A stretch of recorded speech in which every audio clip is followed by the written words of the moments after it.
Ladies and gentlemen, welcome to the Court-Martail Podcast. Introducing your host for this evening first. He is the host with the most from the West Coast, the Bay Area Brawler, Skyler Greenberg. And his partner, he has colonized, energized, and revolutionized the podcasting wrestling world today. Your Colonial Champion, Sean.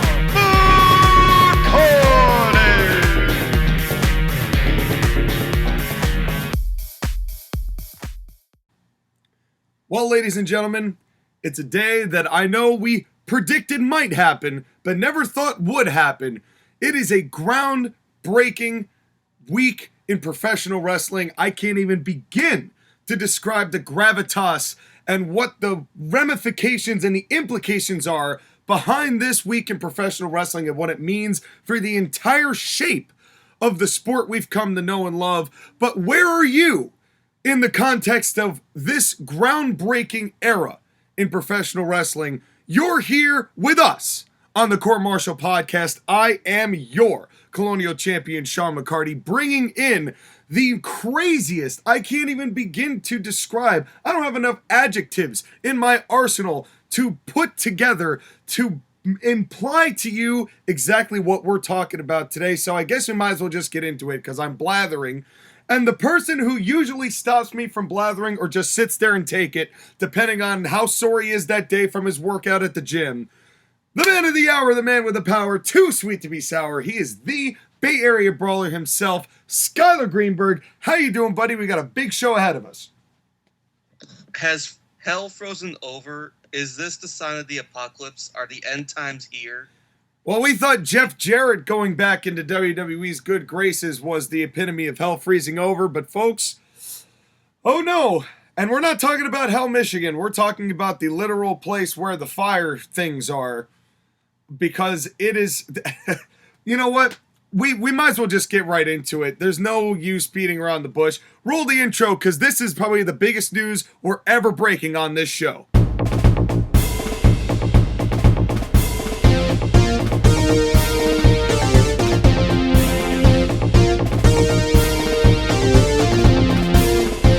Coming straight to you from the Golden Gate Garage, this is the Wrestle News with Skyler Green.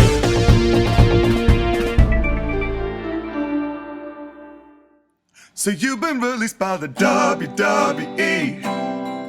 Best of luck in your future endeavors. You've been released by the WWE. And now you gotta go wrestle for Impact. You've been released by the WWE.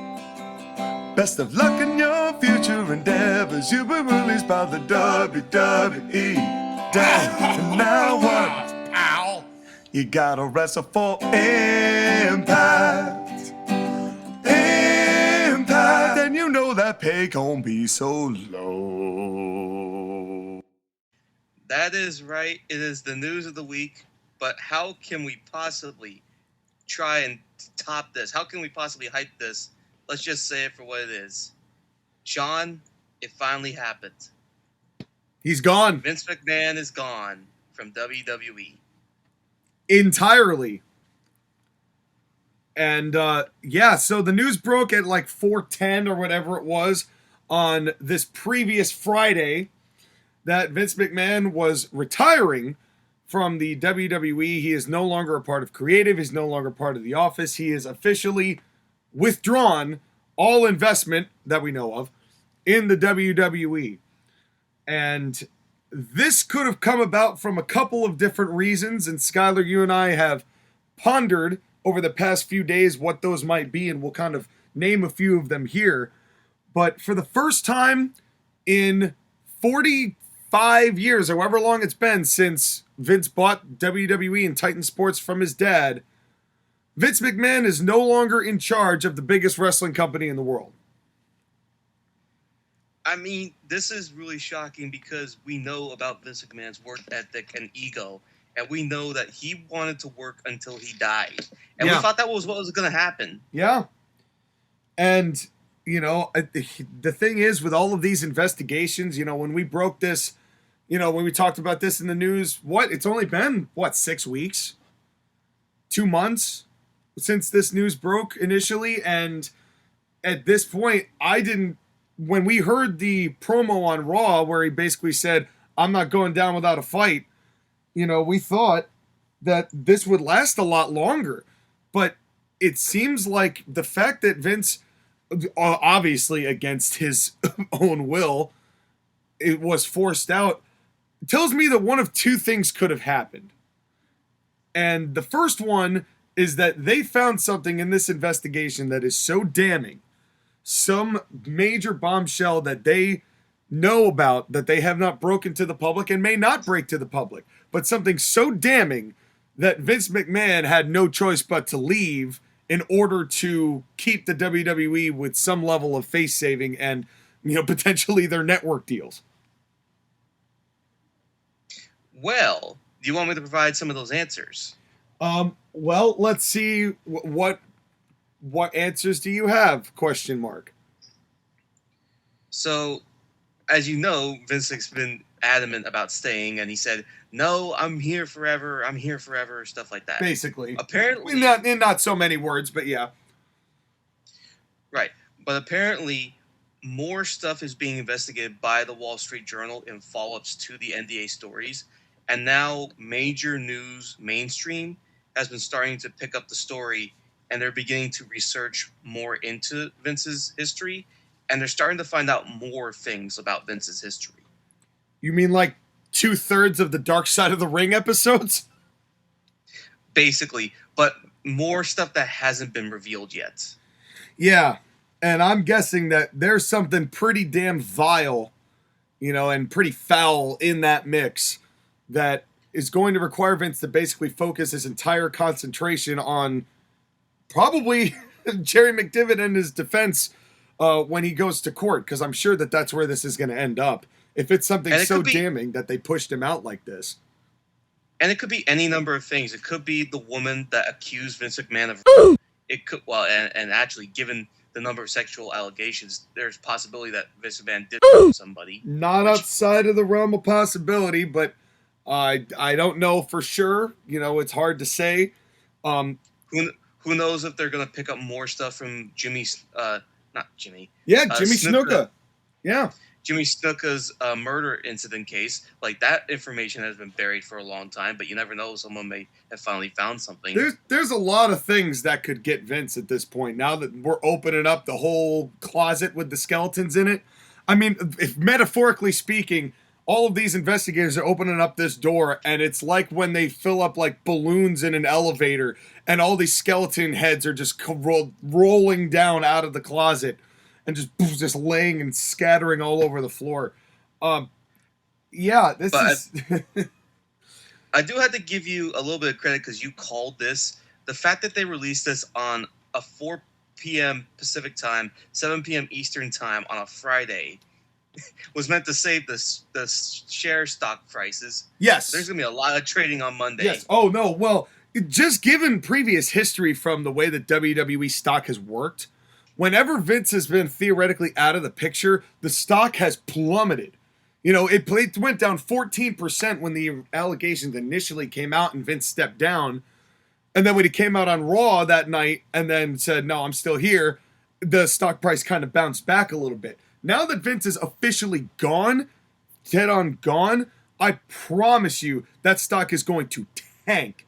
And the main reason is there's so much uncertainty around the people in and around and who's in charge. We know who is in charge, but we don't know what it's going to be like with them in charge. And that's something that, financially speaking, that level of uncertainty is going to cause a lot of shareholders to sell off.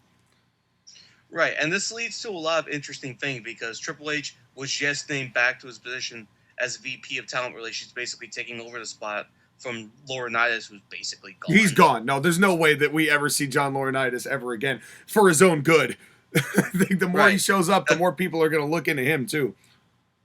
But that's the other thing, too, is that right now, the people that are in charge of WWE are Stephanie McMahon as the co-chair. She's the chair of the board, and she's also a co-CEO along with Nick Khan. Correct. Hey, the daughter... what was this joke? Damn it. The childhood friends of Andre the Giant and The Rock are now running WWE. Yeah, pretty much. And, you know, we'll have to see how this goes. I mean, we'll talk about Stephanie and Triple H taking over in a minute. Well, but we're still on the Vince part of this. Now, let me ask you something, Sky, because obviously a lot of this has to do with digging with the skeletons in the closet. I have another theory about Vince stepping down. And that is that... Go ahead and shoot. And that is that there, in addition to perhaps the skeletons in the closet, I would bet you that somebody in WWE currently has threatened to come forward and start doing things. And I'm sure that there's probably a couple, maybe more than one, maybe known names that we've got here. And now that all this is happening with Vince, there might be more of them than we think. And a couple of them may have threatened to come forward and completely change the complexion of what Vince is dealing with here. Because when it's happening in real time, that is a completely different scenario. And maybe to avoid that from happening, that is another factor as to why Vince was pushed out so quickly. I just wonder which female or male talent would do that. I'm really interested to see what talent know behind the scenes. Well, because I something tells me that this may not be, if it's not as much of a shock for us, think about how less of a shock it is for the people who actually know him. You know, who knows what people in WWE know and don't know? I mean, obviously we know Triple H and Stephanie have had to have been preparing for this for at least 6 months since these investigations started. You know, there's a lot of people who know a few things, but who knows when it comes to the talent, who knows what? But also, and it's a good thing that you brought up, you have to think about the inner circle of friends that Vince McMahon has in WWE and whether or not they're going to survive this leadership change. Because John Laurinaitis is already gone. He's done. You can bet your ass that Kevin Dunn is going to be gone because him and Stephanie don't have a good relationship. I hope so. If there's any... Well, here's the thing. That would be the one time and the one spot where I would prefer them to actually talk to somebody on one of these networks and get in some professional camera people and a professional switchboard director who is not named Kevin Dunn, who has no input in what people is being shot and how he can care about how they're shot, but he can't be as much a part of the creative backlash and have the kind of power and stroke that Kevin Dunn has for no real reason. Right, because he's not doing it because he's talented. He's doing it because his dad has a connection with Vince, and Vince owed Kevin Dunn a job for life. Yeah, which Stephanie does not. Right. Bruce Pritchard is really interesting to me because he is Vince's number one yes man. I don't see Bruce stopping being a yes man just because Vince isn't there. Yes, but there's a difference between being the yes man for Vince and being the yes man for Stephanie. Well, I mean, it honestly, I think that more depends on his relationship with Hunter than it does with Stephanie. I mean, Stephanie's going to be running a lot of the business stuff, but when it comes to what Bruce is actually involved in, I think that that's going to be more where he and Triple H are going to have more. If they can get along, Bruce will be fine. If they can't, then he won't be staying very long. Right. I think Michael P.S. Hayes is probably safe. I don't see why Hayes would have any reason to go unless they're investigating stuff that he's done, and then that's a different can of worms. Right. But that's the whole thing, is that creative, and that's another good point I'm glad you brought up. A lot of the things that are now because of Vince, we're going to see whether or not it's going to change or not, because you've removed the head of creative and you removed the person that the show was made for. Let's be honest. Raw, SmackDown, and WWE in general is made for Vince McMahon. Well, it's not for the people. That's going to be the most fascinating part of this. How many years, over a decade, almost over 2 decades, we have said, what's the core problem with WWE? And 95% of the time, and 2/3 of the people, if you ask that problem, would say, it's Vince. It's Vince's can't get his head out of his own creative ass. And that's been the major problem with WWE. Now that's not the problem. And with them going to TV 14 now, at some point, that's but more than that, though, I'm really interested to see if there are any changes and if they happen quickly. Like, could they use the word belt when describing stuff on TV? Is Michael Cole going to sound more organic? Is commentary in general going to sound more organic? Can people stop doing scripted promos? I would imagine. See, now this is where that gets difficult, because I think that to some degree, that's out of the control of Vince, because of the way the shareholders are and how they have to adhere to certain rules based on a certain shareholder demands and what their expectations are, and especially with how the networks function. But at that same token, we don't know what's going to be allowed and what's not going to be allowed now that the TV ratings changed. That could completely turn the way that the entire show is presented on its ear. And presentation has been a big part of the problem for WWE for a very long time. Now, I'm going to kind of bury the lead here and say next week, folks, Abizzle's going to be back, and we're going to talk about the live show that we went to in Bridgeport just a couple days ago. Actually, yesterday at the time of recording, 2 days ago at the time of airing. And we're going to talk and discuss about all that, and that will be interesting as one of the first live events that WWE has run since Vince left. And my little teaser is the format didn't change too much.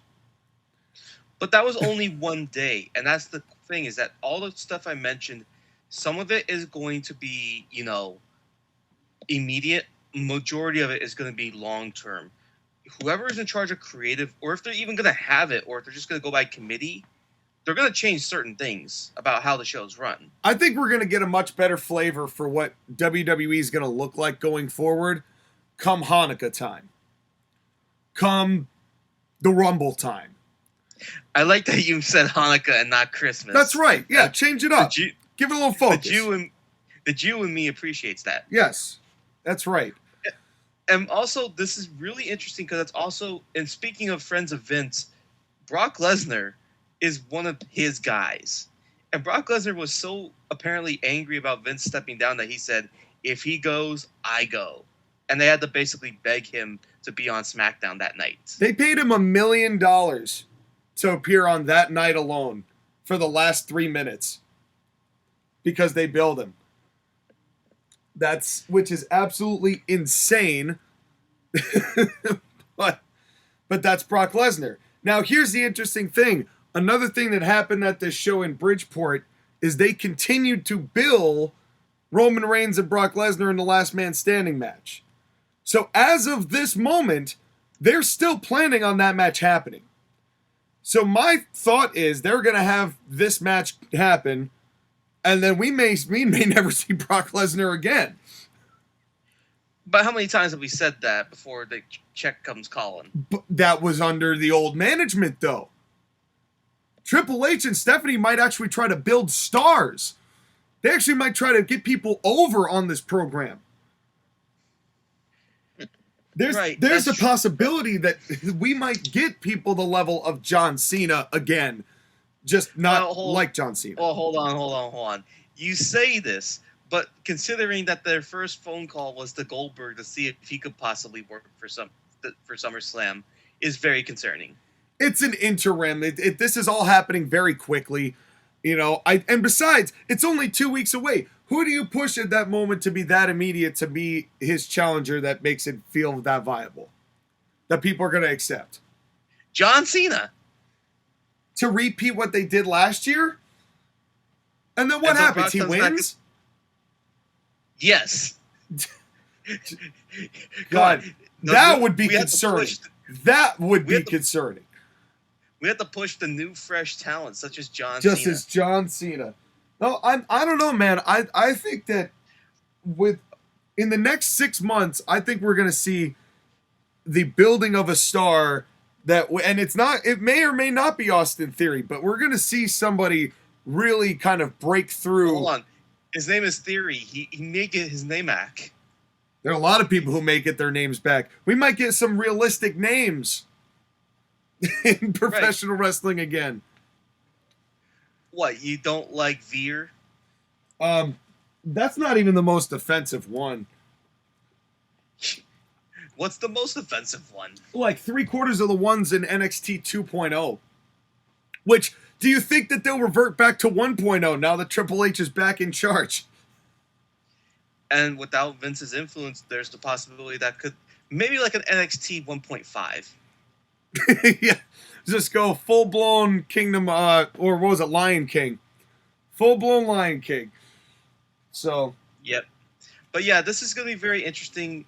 There's a lot of things that are going on with this company. And again, this is a developing story. We said when this first came out, the first NDA, we're like, this is going to be a continuing story. We didn't imagine it would get to this. And here's the thing, though. I don't think we've seen anything yet. This is just the beginning, folks. I think that this is going to be something we're going to be talking about for at least the rest of the year, if not the next several years, depending on what Vince's physical and mental state become once the workaholic has no longer got the work to satisfy his addiction. You know, what's Vince going to do with his time? He doesn't have the XFL anymore. The Rock has that. Well, Sean, you know what could fill up his time? Most likely litigation. Well, yes, but maybe he could just sit back in his Stamford, Connecticut condo, unwind, and listen to some music. Well, and maybe he could listen to some alternative music that is hitting the scene. Isn't that right? Well, let me tell you something, Skyler. If Vince McMahon decides that maybe professional wrestling, it was such a good run, but maybe I want to get back into the music scene. The last guy I remember who was really on top of his game was Fats Domino, and I want to see who's out there now. And one of the people that he looks around, he's looking local.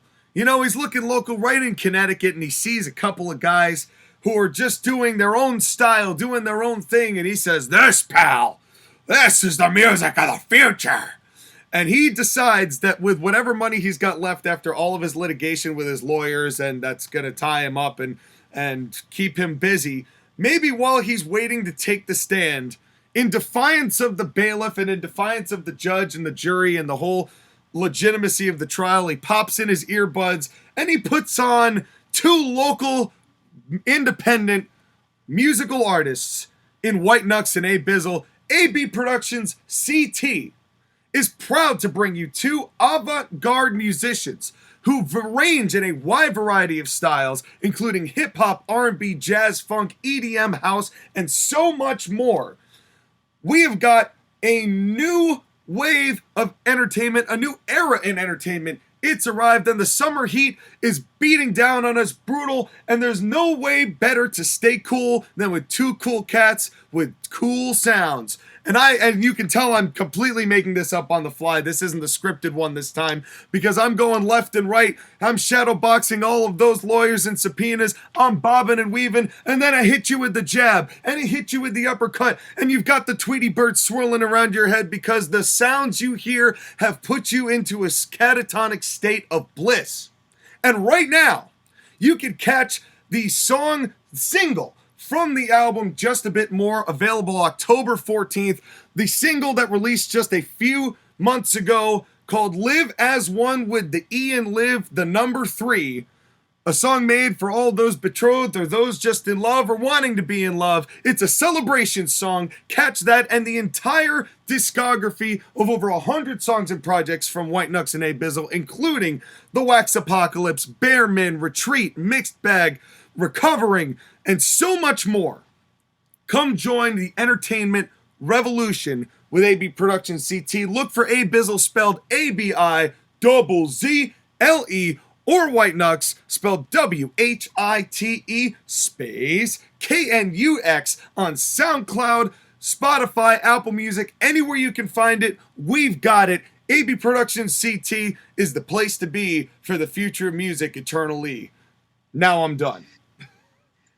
Now, here's the thing, is that as a rapper, you're very good at the on-the-fly stuff. So I knew you would get the promo, even if it wasn't a great setup. Well, between the rapping and the years and years and years of promo watching, I could piece something together. I just have to remember what it was I'm trying to piece together before I go too far off into a tangent. By the way, can you imagine Vince McMahon listening to your music? Hey, I'll take anybody listening to my music. If he does that, if he wants to get hype with that music as he's walking into the courtroom, go for it. I'm all for that. You know, although we all know that he would just go into the courtroom with no chance. Well, it's kind of what it's looking like for Vince. Like, unfortunately, I mean, we'll see what comes out, but that's a really good burn, man. We'll have to. Well, yeah, we might be burning where he's going because there's no chance in hell.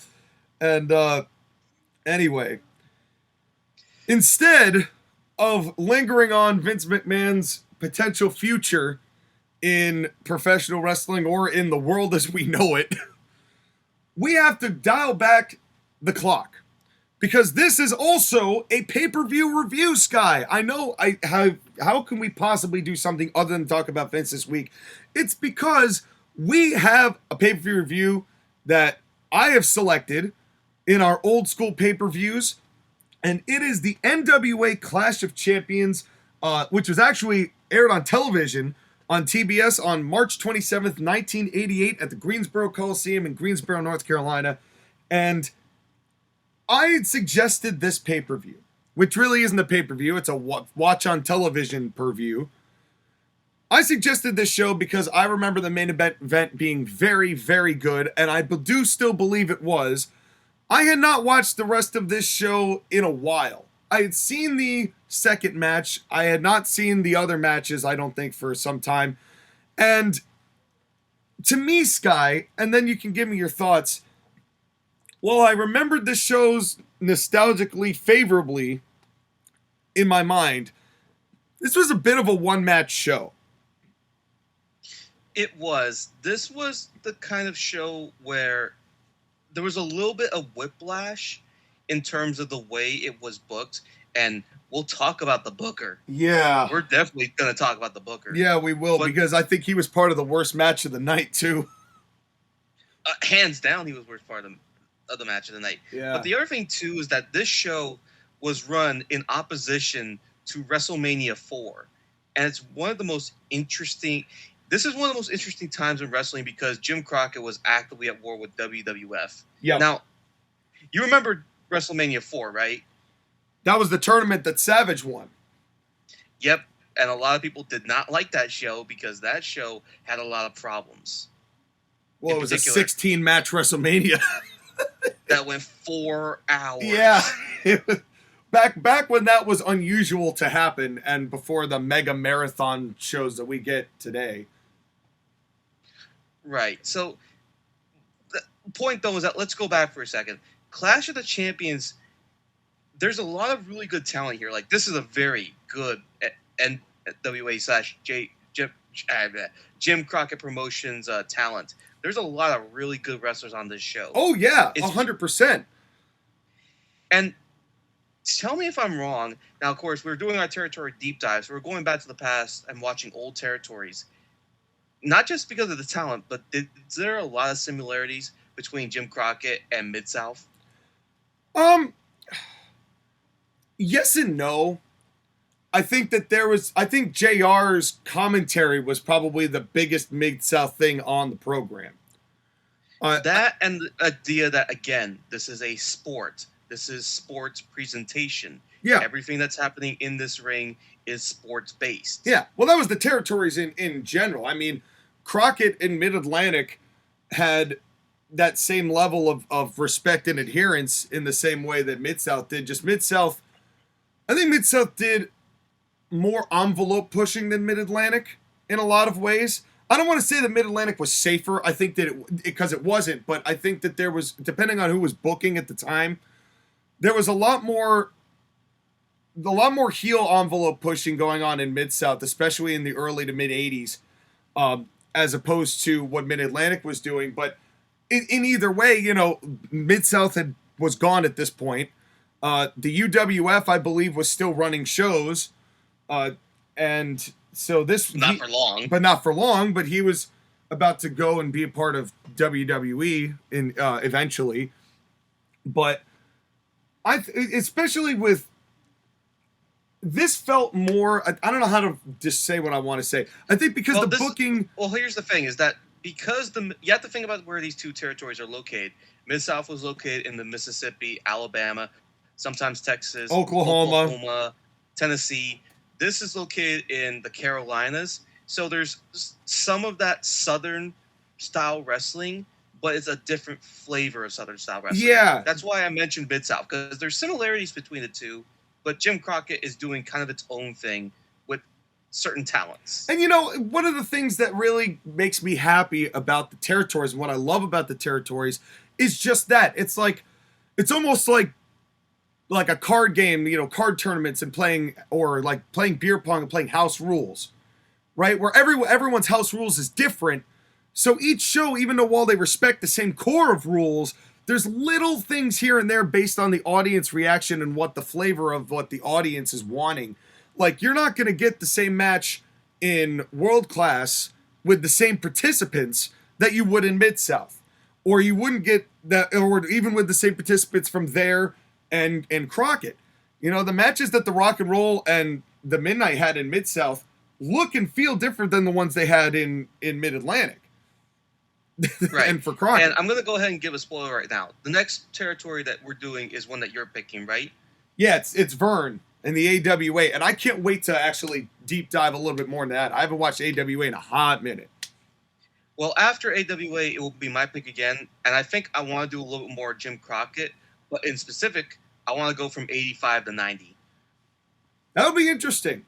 That would be really interesting, because there's a lot of that NWA period is really considered the bread and butter of what Jim Crockett did, despite the fact that WWE was strong-arming them with Survivor Series and bullying, you know, when they had their Thanksgiving show, which was, I believe, the Starrcade 86, I think it was. It would be.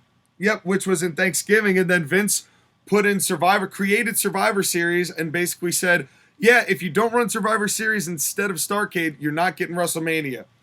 So they completely, like, housed them and Jim Crockett out of a hell of a lot of revenue for their biggest show of the year. Right. But anyways, let's go ahead and... That's in the future. So stay tuned for future watchings of AWA and Jim Crockett Promotions. Yes. But only if you like, share, and comment on the Court-Martail podcast. And switch that bell button to all, so every time that we post, you know. Yep. So let's go ahead and get into this. Clash of the Champions 1, again, from Greensboro, in the Greensboro Coliseum. 6,000 people. We get Tony Schiavone, JR, and my God, both of them are so young. Yeah, and you know, I was a little disappointed. I wanted more Bob Caudle because I love Bob Caudle. He's got a very distinguished voice, and one that I very easily and instantly recognize with this era in professional wrestling. And, you know, there's a reason that he was so good for Smoky Mountain, too. He's a great straight man to have, like, with somebody on color, because he knows the moves, he can call out the moves, but he also gets the flavor of what's going on. Well, don't worry. Once we watch more JCP, we're going to get more Bob Caudle. That's right. But still, Tony Schiavone and JR have been working together for a long time. But I have to say this, by the way. The opening of the show was really kind of just... It was asking questions, and I just couldn't stop laughing at the cheesiness of it. It's 80s NWA. There's a lot of cheesy that there's always been cheesy in pro wrestling, but especially in 80s pro wrestling. But yep. One more thing. The World Heavyweight Championship belts that they use in the graphic look so much better than the belts today. Yeah. Yeah, well, they look like they actually have some prestige, which they did because they took care of that. Did the talent. Yep. Oh, and ring announcer Tom Miller. He was really good. I love him. He was good, but he made a botch almost immediately. What was the botch? Yeah, well, he announces Jimmy Garvin, and in comes Mike Rotunda with Kevin Sullivan as part of the varsity club. And Mike Rotunda, and he goes from the University of Syracuse, Mike Rotundo. God damn it. I didn't catch that at the beginning. We just started. Right. Like, come on, man. You're so right. But it's okay. But the rest of the night, he was fine. It was just really funny. I was like, man, we're starting off hot with this. This was... Yeah. Now, I had to look this up. The matchup, by the way, is for the United States Championship. It's Mike Rotunda versus Jimmy Garvin.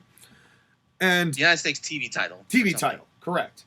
And Jimmy Garvin, this was right before he was going to just like roid rage reunite with Michael Hayes. And he was just going to be like a giant big old stack of beef, even though he was really tiny. With Michael Hayes, who still towered over him without doing such. And that was in late 88 into 89. So this was right before that was going to happen. And you could see he had put on a little muscle here. Oh, put on a little muscle, grew out some hair. That hair, though, I'm jealous. Yeah, no, that's yeah, well, I'm balding, and so I respect that from Jimmy Garvin to have the luscious locks. What did you think about this amateur rules garbage? Well, first things first, Mike Rotunda's Syracuse jacket got so much heat because, again, Syracuse and North Carolina, college rivalry. Yep. Yeah, and a big one at the time. And the whole thing is that Mike Rotunda has an amateur shooter background, so the idea of the college rules match was going to be that it was going to give him an advantage because he's more used to that type of wrestling. Right. It was my problem. No, I'm sorry. Go ahead. Go ahead.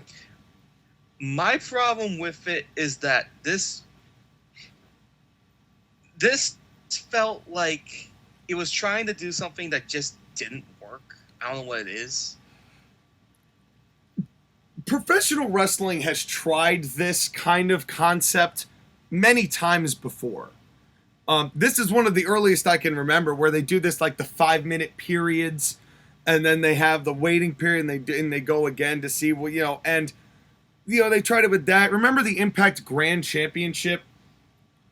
That was supposed to be like the UFC style, where it was broken up into 3 blocks, and it was whoever like got the advantage over one over the other, and people just couldn't get into it. It didn't quite work. I think it's because that it's trying to be like boxing or mixed martial arts and have breaks in between, like almost rounds. But the problem is that professional wrestling works best as a continuous thing. Well, and I also kind of feel like in this case, it was more of like, I don't know, it almost feels like a hat on a hat, because a lot of the times you have those break periods when it's like a best of 3 falls, right? But to have it be break periods and it's a count of 1, I feel like that kind of over complicated the rules of it, and it kind of forced Shivani and JR to reiterate the rules pretty much throughout the entirety of the match, so that they understood, let alone us understand. Well, at least they were trying to explain the rules, and not like now when nobody tries to explain the rules. Yeah. Oh, did you catch who the referee was, by the way? Was this Teddy Long? Teddy Long. This was Teddy Long, yes. He was really skinny, and he was already balding really badly. He was bald, I think, when he broke in, if I'm not mistaken. I can't remember the year that Teddy Long broke in, but it was right around this time. I would say probably 85. Yeah. So actually, that's the thing, is that when we watch more Jim Crockett, we're going to see more Teddy Long because he was involved. That's right. Playa. And holla holla. And so what did you think about this match as a whole? The stipulation really hampered it, but Mike Rotunda's healing was very good. The jumping jacks made me laugh. Yeah, they look a lot better with Mike Rotunda than they would a guy like Montez Ford, who actually did it at the Bridgeport show. And boy, do people not give a fuck about them. Stay tuned next week for more about that story. But he's supposed to be a big single star. Oh, yeah, well, Rotunda actually was to some degree, even though he was half of a tag team. But and then, we know how IRS is. But in any case, well, it's because, unfortunately, Rotunda's one of those guys who has, like, a spark plug's worth of charisma, but was not setting the world on fire with his promos ever. And but he was, like you said, healing, doing well. The thing I impressed me was when Rotunda was doing the closed fist punches to the head of Garvin while he had Garvin in the headlock, but he was rotating like 360 in the ring as he was doing it, forcing Teddy Long out of position to not see that he was hitting closed fist punches, while simultaneously showing the whole arena that he was hitting closed fist punches that the referee couldn't see. Yep, it's very good. It's very good working punches. Like, everybody's punches tonight, for the most part, was really good and working. Yes. Yeah, no, Punch game strong. There were a few things that were strong in this match. There was a common theme of the night. A lot of power slams. Whole lot of power slams.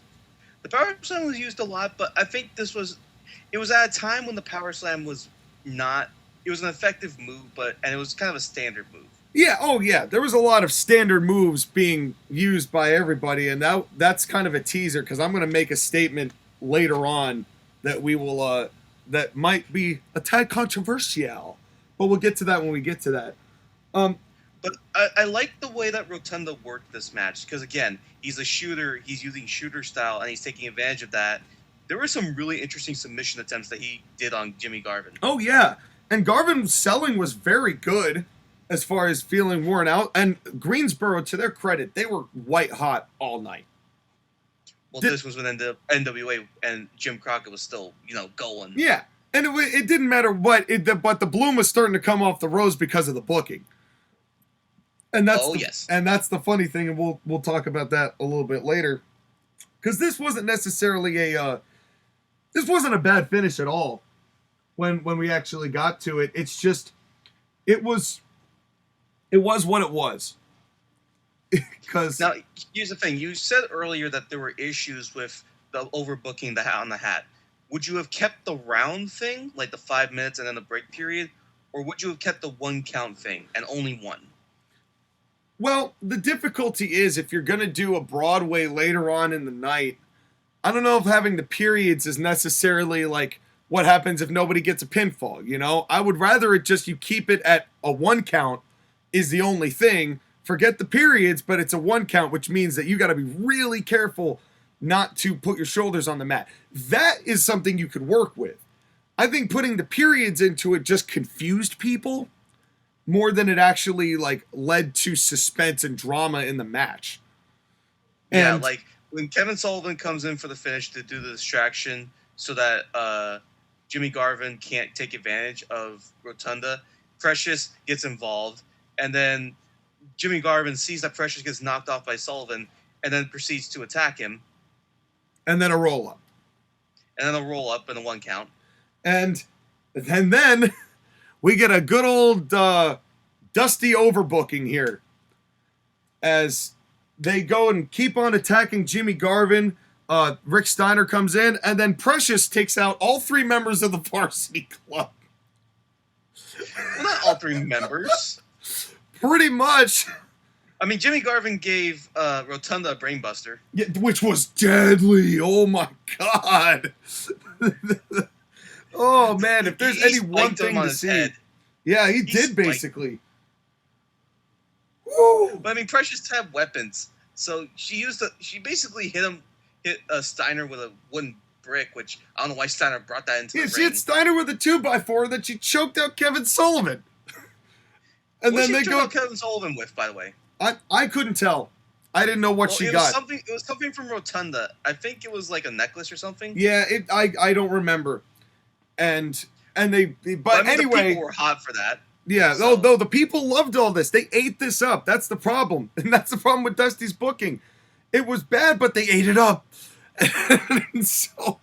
But in any case, so Precious goes out and single-handedly takes out the Varsity Club, and then they try to bring her back in. Jimmy Garvin pulls her out of the ring, and then they go to leave, leaving the heels perturbed, as it were, that Precious got the better of all of them. And I don't know. There was a lot of pretext to this match that we didn't see leading up to this on weeks of television, so I'm sure that this was one of those, she's getting one off on them, similar to how I had Britt Baker get the better of in season 1 of ACPW, and I got Britt Baker to get the better of Wrestling's Finest to give Adam Cole and Roddy the victory. So I think that we just missed some stuff contextually to make this not look like it was just an overbooked piece of mayhem. Well, the whole thing is that this was part of their feud between Jimmy Garvin and specifically Kevin Sullivan. This ended in a special thing in September of '88, later in the year, when Sullivan broke cement blocks over Jimmy's legs, and Jim Ross saying, "He's breaking blocks all over his leg, Jesus!" What was that, Chi-Town Rumble? That they did that? Or was that 89? I might be thinking of 89. 89 was the Chi-Town thing. Yeah, that's what I thought. So, but in any case, so all in all, this match was fine, but hampered by too many gimmicks. Yep. Now we get a promo. There's Bob Caudle and Dr. Death, and Dr. Death was never known to be a wordsmith. Mushmouth. Mushmouth. He had better than this. But this was bad. He couldn't stay focused. He couldn't quite remember what he was aiming for, I think, in the whole promo, which made it difficult. He ended up repeating himself a lot. It wasn't Dr. Death's best. No, he just returned from Japan, and Dr. Death, maybe during Japan he didn't have the chance to really practice promos because, man, there's a lot of issues here. Yeah. The one good thing he did is that he was looking at the camera the whole time with intensity, and even though his promo words were not very good, you knew he meant what he said. Yeah, I was like, well, you can't really talk, but you've got intensity, so I can't dispute that. Like, I'm getting the gist of what you're trying to get across. And right, which basically Dr. Death wants the title and also wants to kick Ric Flair's ass. Yeah, and that was a theme on the night. And then we get the Cornette Rules sign. And, oh man, this match. I had watched this just recently, but I don't know. It's the Midnight Express versus the Fantastics for the U.S. Tag Team Championships, held by the Midnight. So, question. Why did the NWA have a U.S. Tag Team Championships and a World Tag Team Championships?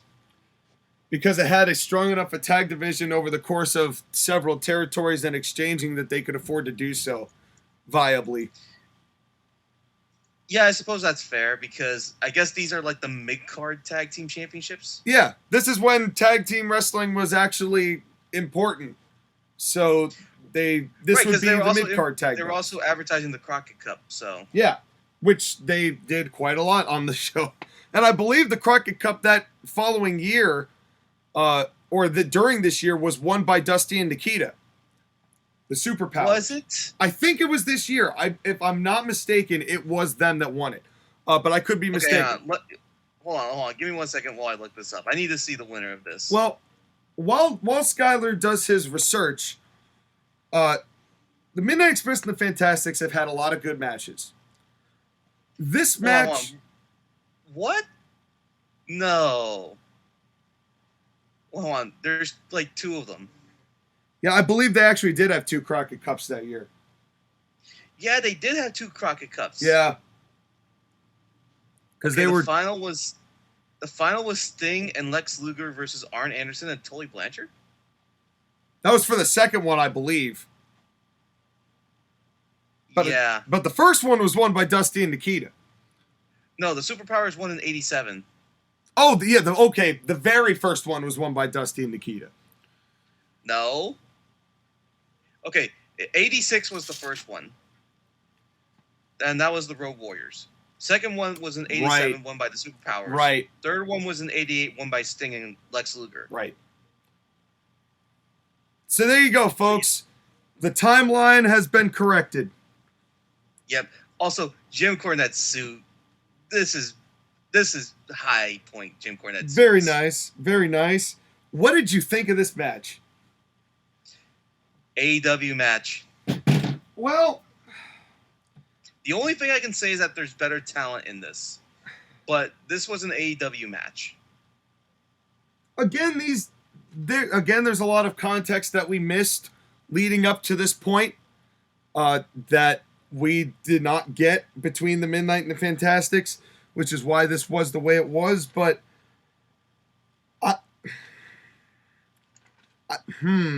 how do I say what I want to say here?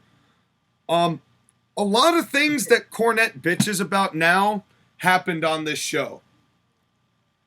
And in this match. I mean, like, in general, pretty much everything that Jim gripes about as being a problem on mostly AEW, something here fit that bill in pretty much every match going forward. Yeah. The one thing that we can say is that the talent here is discernibly better than what's in AEW. And I guess there's context enough behind it so that when they did it for their big shows, they did it for the big shows. Now, I'd have to watch their TV maybe for like a few months to see if they did these types of matches and angles on a regular basis in order to, get more information about it. Well, there was a lot of weeks of back and forth. The Midnight and the Fantastics works for quite some time.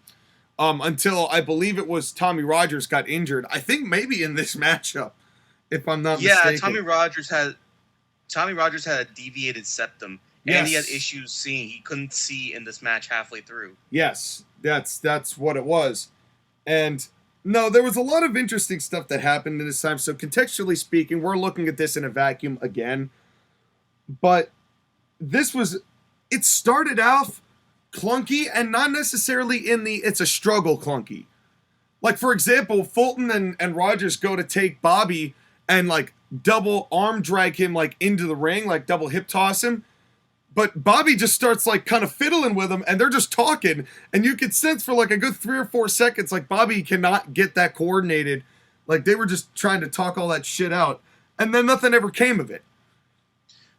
Okay, let's get away from that for a second. The blatant use of chairs, tables, and tennis rackets in front of the referee, who basically was holding his arms up. Now, did a bell ring when they first came in and started fighting? Yes, right? It did. Yeah, so... I don't know, was this a no disqualification match? Not that I heard. No, well, obviously not, because given the way that the finish was. Right, so again, this beginning part where they're brawling with each other and they're using weapons. This was a Moxley match. It was, because they jump start on the floor. Yeah, and now they were getting in and out of the ring pretty repeatedly, so they probably broke up whatever count would have happened, but the referee was not counting. As how could he? But then the chairs and Jim Cornette throwing a chair, one of the worst throws I've ever seen in my life, that Fulton couldn't even sell for. He literally just took the chair, just kind of grabbed it and set it down. I'm pretty sure you could do a better chair throw than Cornette could here. Oh, absolutely.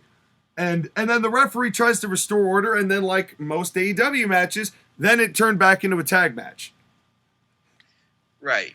And I know that, Jim Cornette has been saying before that 2 of his favorite tag teams that the Midnight ever worked with was the Fantastics and the, who was your team? The Rock and Roll Express. Yep.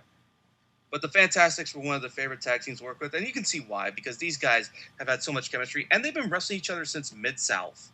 So they've been wrestling for years. Fantastic, and the Fantastics really deserve more credit for their contributions to tag wrestling in the 80s than they get.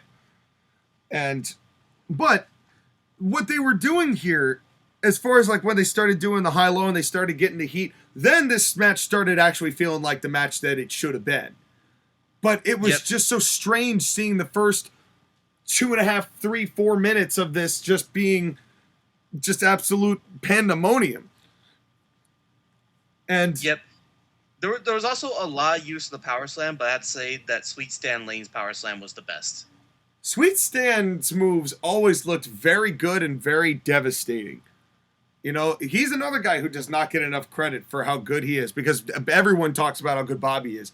People don't talk about how good Sweet Stan Lane is. Well, it's also kind of hard because Sweet Stan had to follow Dennis Condrey. True, who was also incredibly good, but just a different flavor of the Midnight. Just added something different to it. I love the little things that the Midnight do to cheat, like Bobby Eaton spits in Tommy Rogers' face, gets him hot and angry. The referee has to stop him so they can do a little bit of cheating. Yep. I did like how when they decided that rules mattered again, that the referee gets distracted and get the Irish whip, I believe it was into Rogers, into the Jim Cornette lifts up a table on the outside, doesn't actually set up or use it, just lifts it up so that when he hits his back, he slams into the table. I've never seen anybody do that before or since. That was really interesting, and that was clearly a table that was not pre-cut. And so it wasn't going to give. And I loved the fact that while there were spots on a table. No one went through a table. Well, this was before ECW decided to do that thing. That's right. Well, yeah, but the tables were still being used. It was just different. And also, did you notice why the table was at ringside? Well, we would find out why later when we got the judges. But that's the thing, is that the table and the chairs that are there are the setup for the judges for the main event. Right. So that's the reason why they're there. So it's not just that, we have tables and chairs underneath the ring because they're there, or kendo sticks underneath the ring because they're there. Yeah, no, there was nothing under the ring that was used. It was just what was around the ring that was used. You know, and it's such a big difference, because it's like, why would you grab basically a bag of thumbtacks that's underneath the ring? Why would someone have a bag of thumbtacks underneath the ring? And I've said this before, and I'll say it again. Who carries thumbtacks in a satchel? John Moxley. Who's going around? Well, yes, and he and Nick Gage are probably the only two people on earth who would just go around walking around with a backpack with a satchel in it full of thumbtacks. Hey. Yo. Yes. Yo. Yo. Dustin, look at me. Yo. He wasn't here, but we just wanted to make fun of Max Caster because he sucks. That's right. Well, I hear his wrestling says that you need to give him his gimmick back because you don't do it very well. Yeah, well, I hear his wrestling has gotten better, but I haven't seen him in quite a minute. That's like saying you know how to. Never mind. Yeah, it's like saying you know how to make a comparison, but then you can't piece it together articulately enough, so you just bail on it. And so then, so we get this comeback from the Fantastics. It was not a comeback. It was basically Bobby Fulton just threw the referee over the top. Well, so this is what happens, right? He goes to make the tag, and he makes the tag, but the referee's out of position, so he doesn't count it as a tag. And finally, Bobby Fulton's like, screw it, I've had enough. He comes in, he's dealing with the referee, then he throws the referee out, and all of a sudden the Fantastics get the advantage. And then a second referee is there immediately. If you noticed, there was hardly any time lapsed between, it's not a Charles Robinson approved 5 minutes. And they do this part where they finally do the rocket launcher, which is a Fantastics finish. They go to cover 1, 2, 3. The second referee, Tommy Young, says, yes, they're the champions. And then we get our first of 3 Dusty finishes. What do you mean by dusty finish? Well, a dusty finish is known to be where the other team wins the belt, but because of a subtle disqualification, the decision is to make it the other team's. But there was a lot of miscommunication. Well, more specifically, a referee makes a decision that the first referee didn't make, and the first referee says, no, that's not cool. So he comes in and reverses the decision that the second referee made. So I think it was Randy Anderson said, oh, no, that's not how this is going down. You threw me over the top, so you get disqualified. The baby faces who threw me, the referee, over the top rope are getting disqualified, and the Midnight win the belts. Well, retain the belts. Well, yes, correct. But why? Why would a baby face throw the referee over the top rope? Well, the whole thing is that he's seeing his partner get destroyed, and Bobby Fulton's like, you know what, screw this. I don't care. I need to save my best friend. Yeah, I suppose. I'm stretching the logic, but that's the only semi-logical reason why. I mean, you can make the argument that he wasn't thinking because of adrenaline and endurance and stuff like that. And then the other thing, too, is that just to thank him for his trouble, the Midnight start beating up the Fantastics, and Jim Cornette starts swinging his tennis racket at both of the referees. Yeah, and starts whipping him with the belt, and starts to just completely tears Tommy Rogers a new one, whipping him with the belt, and the people are getting pissed. And look at this, another aftermath, another set of afters. 2 matches in, we get a jump start and an afterbirth. At least when Jim Cornette was using the racket and the belt shots this time, they actually looked good. They did, and then they got out of dodge when more people started coming in. It was not the Midnight's best flapjack though. They've had better flapjacks. I know, they made better pancakes. It was so overall. This match was okay because the talent involved are really good, but structurally speaking, it left a lot to be desired, and it was more reflective of Tony Khan's booking than it was of somebody like Eddie Graham's booking or or Bill Dundee's booking. Or Bill Watts. Or Bill Watts, because this was Dusty at a time when people were starting to see through Dusty's booking. And this was a really prime example of that. Well, how long had Dusty been booking? He started, I believe it was 85. Well, Dusty had been booking for a while after learning from Eddie Graham in Florida, but then I think he was booking for the Carolinas I think from 85 is when he started, and he pretty much was finished up by 89 when things right, because that was when the Turner merger deal happened. Right, and then Dusty. I think you could tell that you could tell that Dusty was starting to get burnt out because his ideas were not becoming fresh, and Dusty himself, even though he did get cheers and hold on, we can talk about the next match in a second. We should talk about the in-betweens. What the hell would Leave It to Beaver? And we thought that Young and the Restless cameo was weird and out of place. What? So apparently Mr. Beaver here in the reboot of Leave It to Beaver is best friends with Jim Cornette, so they start jabberwonkying around about Mama Cornette, and it sounded like this guy wanted to bang Jim's mom, and Jim wasn't putting that together, but I just didn't understand. I didn't understand. Rich MILF. Yeah, I suppose. That was the whole point of that. It was just very strange and out of place. Plus, let's be honest, how long was Leave It to Beaver going to remain on TV? Well, this was the reboot. This was like Joey from Friends getting a one-season show.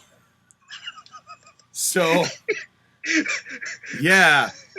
Wow. Yeah. But then we get Gary Hart and all is right with the world again. Because Gary Hart... Is it, though? Yeah, well, let alone what Al Perez was capable of, but I like Gary Hart. I'll always like Gary Hart. He's an incredible mind for the business. You know, again, better in the early 80s than he was in the later 80s, but he was still that look. He just has a great sinister look. And Al Perez was not great. But Gary Hart is, and we should do more watching of Gary Hart. If we get the chance. Now, they also do a thing where they introduce the top 10 teams of the Crockett Cup. Let me name these teams off, okay? Shoot it. Okay, Arn Anderson and Tully Blanchard. Yeah. Nikita Koloff and Dusty Rhodes. Yeah. Road Warriors. Yeah. Midnight Express. Yeah. Powers of Pain. Fine. Barry Windham and Lex Luger. Fair enough. The Fantastics. Yep. The Varsity Club. Yep. Sting and Ron Garvin. Sure. Ivan Koloff and Dick Murdoch. That is the tag division. And that's only the 10 teams. You know there's at least another 4 or 5 that they didn't list that were jobber teams that were around. Yeah, if this were WWE now, it would be Alpha Academy, the Street Profits, the Usos, the Street Profits, Alpha Academy, the Street Profits, the Usos. The New Day's not a thing now, is it, huh? Not anymore, not really. We haven't seen Xavier Woods in a while. Or Kofi, really. They've kind of been chilling. But in any case, I would take seeing them tag again over whatever the hell this was. It's what was it? It's the barbed wire grudge 6-man tag because Ivan Koloff and the Powers of Pain tried to take out Animal's eye. It is Dusty Rhodes and the Road Warriors versus Ivan Koloff and the Powers of Pain. You know the real reason why this match happens. So Dusty could win? And because neither Dusty nor the Road Warriors are going to do any jobs ever, baby? Well, not just that, because me, Dusty Rhodes, baby, I want to wear the face paint of the Road Warriors and team up with them, baby. I want to be a badass like them, baby.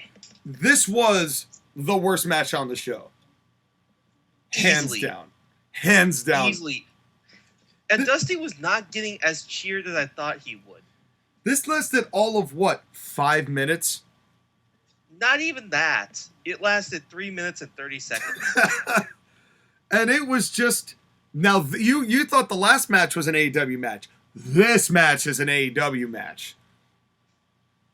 It was barbed wire around the ring. Another one of Jim Cornette's, I wish they wouldn't do that garbage wrestling stuff. Well... well... At least the barbed wire here wasn't as gratuitous as what AEW does with their barbed wire. Yeah. I mean, there was still some level of legitimacy. And again, context prior to is a factor here. But it was a 6-man tag. It was chaos. You could barely pay any attention to any of it. Basically, the whole thing that JR and Tony Schiavone was like, it's a grudge match. It's a match for grudges. And that was basically it. Hawk did this top rope punch ? Was it, though? That didn't look like anything, really. It's... Boy, this... And then, in our second of heels are really stupid on this show, we get another miscommunication. After we had Cornette hit Bobby Eaton in the head with the racket, now we get the Barbarian doing a splash on the Warlord and missing because he hit his own partner. And it's over before it began. And then it just kept going. It was over before it began. Yeah, and then more aftermath. For the third piece of aftermath, Jumpstart and Afterbirth again. And this was and then of course they try to take over the Eye again, just like Rey Mysterio. And see, that's the thing, is that watching this old wrestling, like, maybe the old wrestling will be better than the modern wrestling, and we're finding out very quickly, no, it's not. Well, this show wasn't. This show was more reminiscent of modern wrestling than anything we saw in Mid-South. Which is really, really concerning. I'm just like, this must have been the stuff that Tony Khan was watching, and he can say that this is how he legitimizes what he does. Well, plus he had Dusty's son Cody helping him book to start, so... You know, yeah, could see a lot of similarities. I mean, those are just tired old tropes, man. Yeah, no, for real. And the crowd was invested, but in a vacuum, this was not good. This I want to watch the Road Warriors, but not with Dusty. Yeah, the Road Warriors without Dusty are great. Dusty's better just as Dusty, and the Road Warriors are better just as Road Warriors. This was a whole lot of nothing to fill up the show. The only difference between this and AEW is that thank God it only went 3 minutes. If it were AEW, this would have been a 24-minute slugfest. Could you imagine Dusty Rhodes trying to wrestle for 40 minutes in this shit? Not in the context of this match. Oof. Just oof. But then we get one of the highlights of the night. I don't know what it was that tickled me about this promo, but I really liked Nikita Koloff's promo here, for what I could understand of it. It was Dr. Death's promo, but with even thicker accent and mush mouth, but because it's so over the top, it's funny. But there was a lot more charisma about him, though. Like, he understood how the audience, you know, he just had more of a presence than Dr. Death did. You know, his energy level was higher, so you felt a little bit more like, even though you didn't understand, you're like, I'm not positive what you're saying, but I know you're going to do what you say you're going to do. And that's sort of like, I really liked this promo. I thought it was really good. It was that cartoonishness, but it was believable cartoonishness. Yeah, and that's really the sweet spot, the balance you find in pro wrestling, is that believable cartoonishness. So now, our next match, and this is where the show, I think, started to pick up a little bit, given what we'd seen up to this point. For the most part, it's a tag team championship match, the World Tag Team Championship match, between the incumbents, Tully, Blanchard, and Arn Anderson, with J.J. Dillon against the team of Barry Windham and Lex Luger. Your thoughts? I thought I was going to hate this match because Lex Luger was in it. And then it didn't turn out that bad. This match was better than the Midnight and the Fantastics match, and that's saying something. Well, it helps that the Horsemen didn't try to, bully it up or something. Well, not having a jump start was a big plus. Because we get a collar and elbow tie-up in this matchup, which means our count on the night is 2 for 4. Which, for 1988, well... It's disappointing, but again, given the context that the two matches that didn't start with them were hot feuds, you could understand it. Yeah. And again, everybody, the Greensboro was just all in on the whole night. Which was also kind of similar to AEW, now that we think about it. You know, they were in for whatever was going on between any of these guys all night. They were 100% in on it. I was amazed how quickly and how effectively they pushed Luger in this match without having him do pretty much anything in it. Maybe that's the reason why the match was good, was because Luger didn't do anything. And what he did was okay. Serviceable. But, I mean, the other three guys basically had to carry him as best they could. But Luger's whole career was based on him just like oozing charisma, and that's basically it. He has a really good charisma, and he has a really smoking body, and that's all he's got. And he can somewhat talk. And right, and it's not that any of the wrestling he did was offensively bad. It just wasn't anything quality good. Yeah, he was one of those guys where the quality of his match depended on the quality of his opponent. Yeah, you know, and there are a lot of guys like that, and he's one of them. But Barry Windham is incredibly good. Tully and Arn are incredibly good. So it didn't necessarily need Luger to get invested more than a very quick babyface shine, and then they could tag in Barry Windham to take the heat and do most of the actual work until we get to the final 2 minutes where Luger comes in and lays waste, and we get to the final portion of the match. Yep. Were there any spots that stood out to you in this match?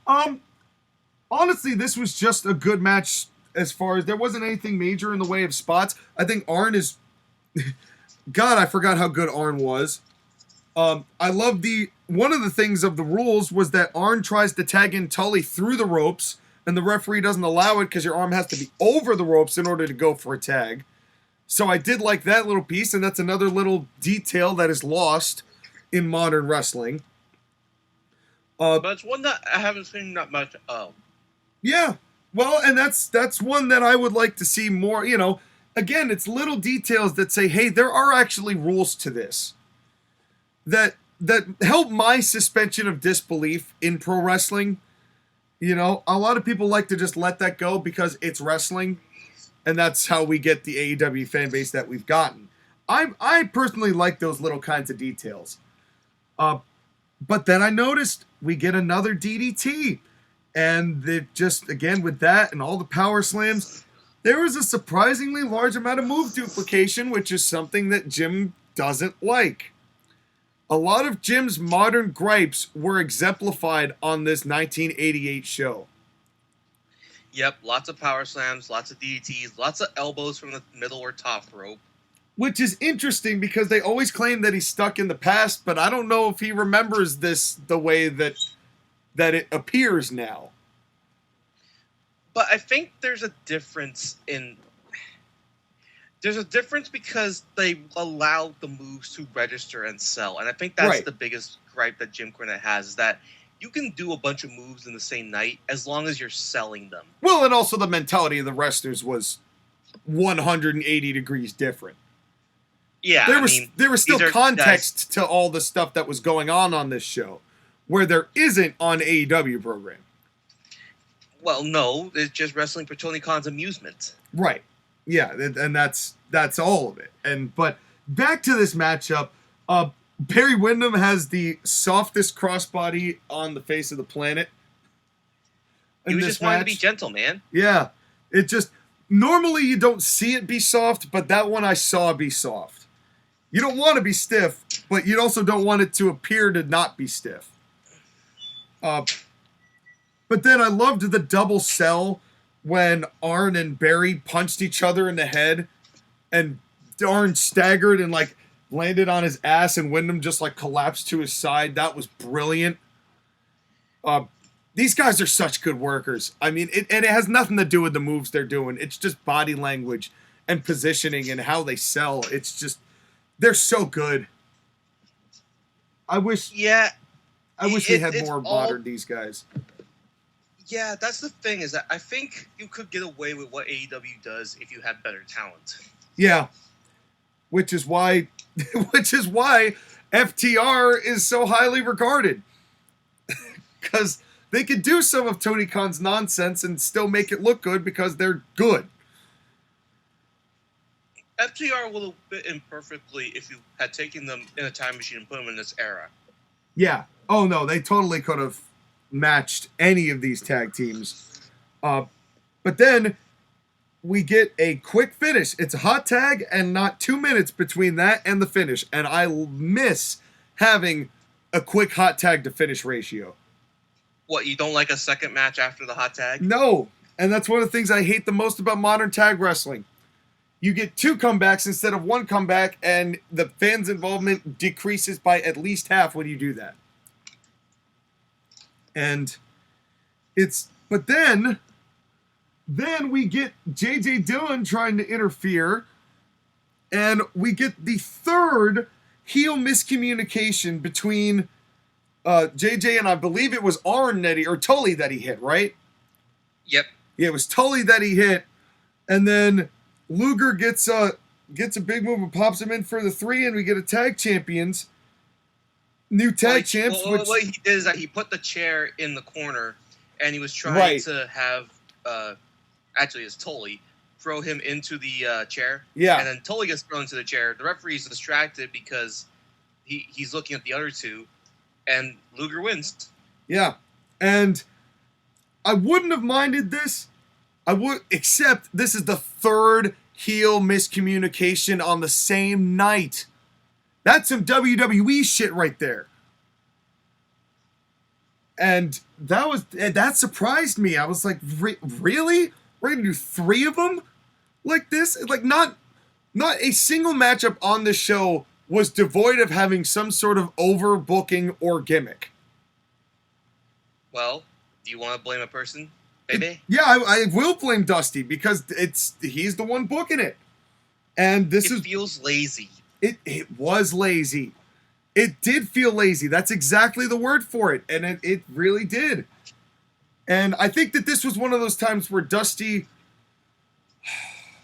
at that point probably believed that he could do no wrong. And there were a few times that Dusty had to be put in check. Part of that was losing and then going to WWE and being put in polka dots. And this was one of the times when he was going to very soon be put in check. Well, I think it's always important in wrestling that you have people who can put you in check and make sure that your ego does not grow too big. That's one of the problems with wrestling promoters, is that when you become a promoter or a booker or whatever in a high position of power, you believe that everything you do is great as long as everything is going well with the numbers and the tickets and the sales and all that. Yeah. But you need someone to come in every once in a while and say, no, don't do this. Unless it's Flair and it's Jim Herd who wants him to shave his head and call him Spartacus. And Flair's like, no, fuck you, I'm out. I'm not doing that. You know, that's a different situation, especially when Flair takes over the book and starts drawing 4.1 ratings on TV the second he takes over. But by the way, this was a 5.4 on TBS. Yeah, which was pretty good. You know, all things considered. Better than what we do nowadays. Yeah, it's better than what we do nowadays combined. And but still, the fact remains, the finish of this, it was fine having tag champs, but repetitive. How did the fans? I mean, the fans were not nearly as smarky as we are now. So that's obviously something, you know, they weren't even looking for that. They weren't even paying attention to that because they were more invested in the people than they were in what the finish was. So obviously, we're seeing it through different eyes than the fans are now, or in that time. Right. Yeah. Now we get the main event of the evening, Sting versus Ric Flair for the NWA World Heavyweight Championship in a 45-minute time limit match. Now, speaking of hats on hats here, not only is this a one-on-one match for the World Heavyweight Championship, we also have a bunch of celebrity guest judges who don't know shit from apple butter about pro wrestling. let's sit them on the table and have them judge a match that they are not sure what's going on. They were just there to watch. No, they were judges. They were judges. That's what they called. They were celebrity guest judges. And they're sitting there with their scorecards. And that mattered because they called that at the end when they called the judges to determine the winner, if there was one, after the draw. Right. They were judges. One more thing about the judges. So you have wrestling official Gary Jester, right? Yep. That's pretty good for a wrestling judge, right? Yep, for sure. Wrestling official Sandy Scott, a legend. Fair enough. Penthouse model Patty Mullen. She knows wrestling. Does she? Well, according to Tony Schiavone, her eyes, when she looked completely bored and had no idea what was going on, her eyes were open. Her mouth was open with amazement.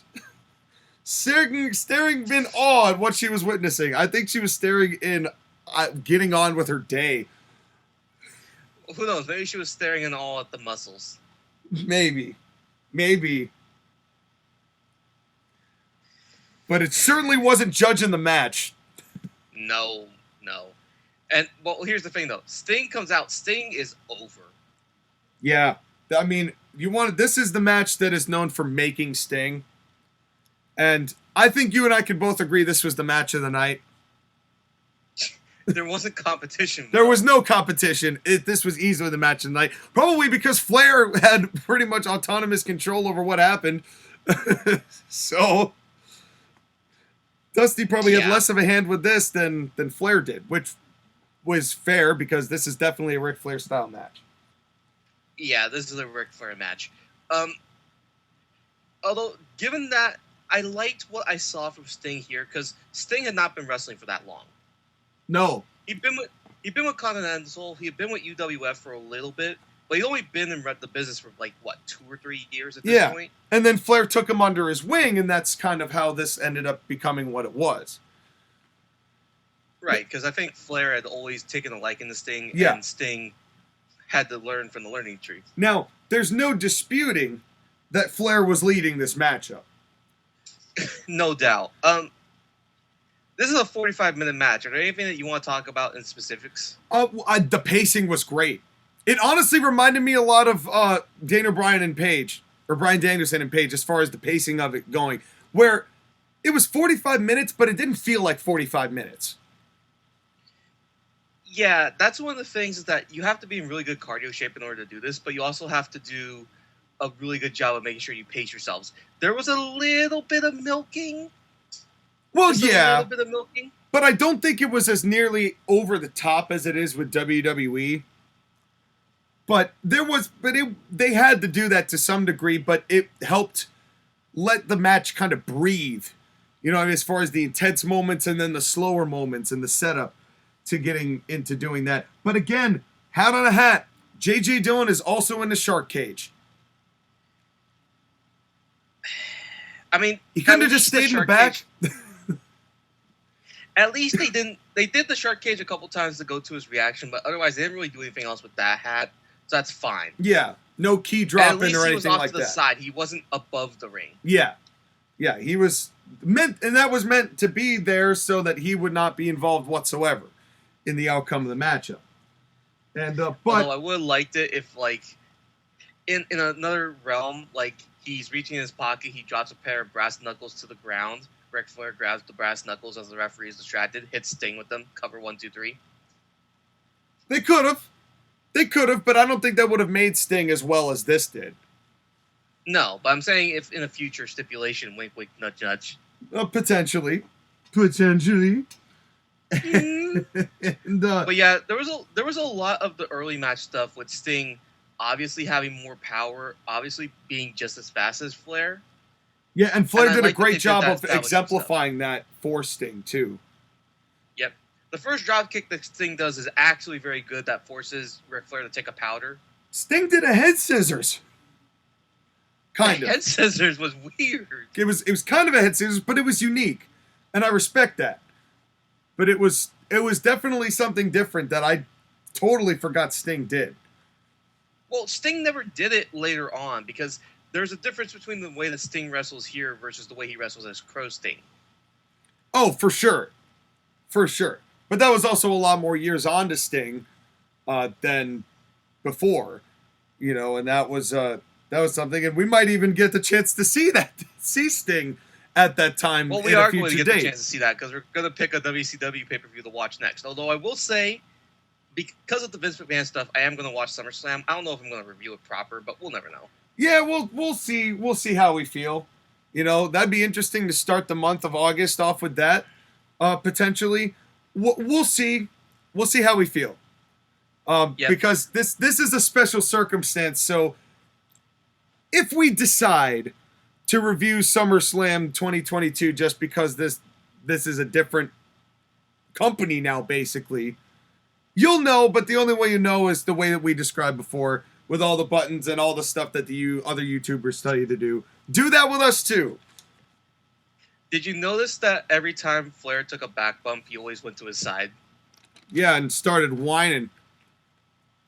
Well, that was also because of the back injury that he had suffered at the airplane crash. Of course, Jim Cornette told that on his podcast, but it's something I noticed. Well, yeah, he was also just...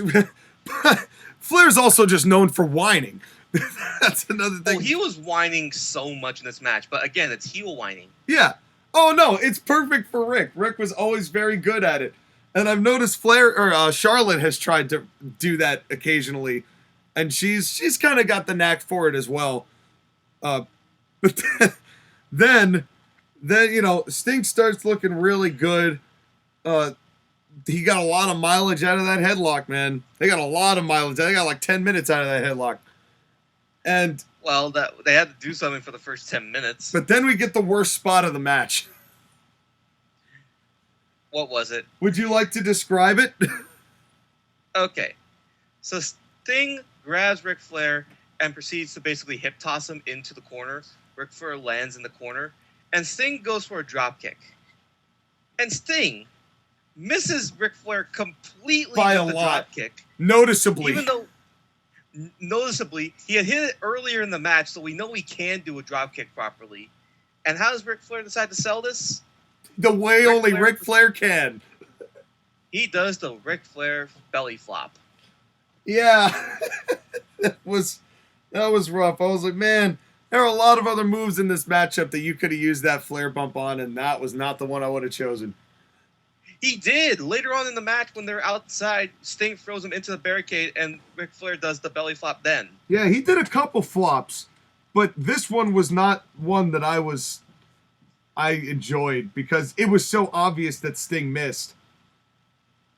I think Flair would, if Sting had not missed as badly, then I think Flair's flop would have been fine. Although personally, I hate the flop as a bump. I like it in certain circumstances, but I wouldn't use it all the time. But Flair used it all the time. But Flair used it in every match that he was ever in ever. And like 6 times in that Rumble in 92. He literally was just walking and flopping for 3/4 of that match. He was. You go back and watch the Royal Rumble 1992 and tell me, we need to count how many times we saw the Ric Flair bump in that match. It's gonna near double digits.